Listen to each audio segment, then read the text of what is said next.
So you know that old adage, you are what you eat? It certainly reigns true when it comes to sleep. So what you put in your body throughout the day is going to have a direct effect on how well you sleep at night. So today I want to provide you with some guidelines that you can use during the day when it comes to nutrition and your consumption of food so that you can sleep better at night. So step number one is to make sure that you're eating foods that don't spike your blood sugar levels.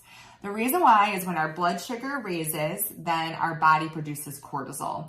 And as a reminder, cortisol is the alert hormone. And it's okay for our cortisol levels to be high during the day. We want them to be high because it keeps us awake. We just don't want them to be through the roof because then our body's going to have a hard time reducing the cortisol before bedtime so that we can fall asleep and stay asleep.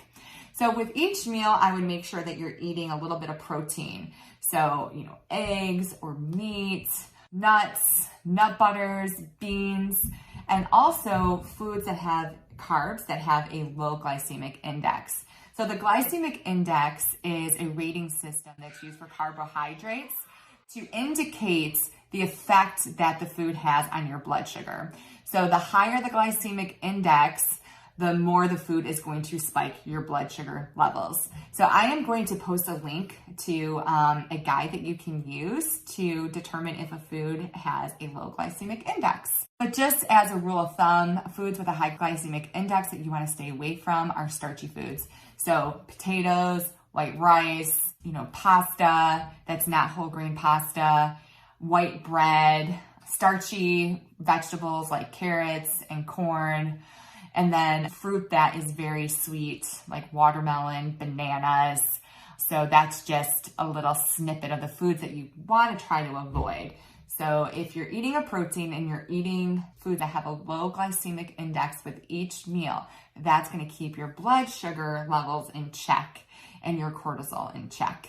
Tip number 2 is to watch your caffeine intake. Caffeine keeps us alert, and the reason why is it connects to neurons in our brains that adenosine is supposed to connect to. So adenosine is a chemical that makes us sleepy when it connects to receptors in our brains. And our body produces adenosine while we're awake. And while we're sleeping, our body rids itself of the adenosine. So caffeine connects to those same receptors. That's why it keeps us alert. So you can certainly have a cup of coffee in the morning. I would just make sure that you're not drinking caffeine after 12 o'clock because caffeine has a 7-hour half-life. So even if you have a cup of coffee at noon, your body is only going to rid half of that caffeine from your system by 7 o'clock. So it's best to stick to coffee in the morning. And watch for those hidden sources of caffeine too, such as chocolate. Then tip number 3 is to make sure that you're not eating a heavy meal right before bed. If you eat right before bed, your body doesn't have time to digest the food. And then you're gonna wake up in the middle of the night. So the best thing to do is to eat at least 2 hours before bedtime.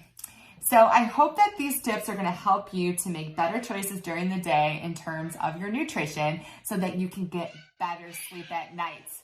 If you want to talk more about your sleep issues and learn about how I can help, you can always schedule a 15-minute discovery call on my website, Kelly Murray Adult Sleep. Thanks, everyone.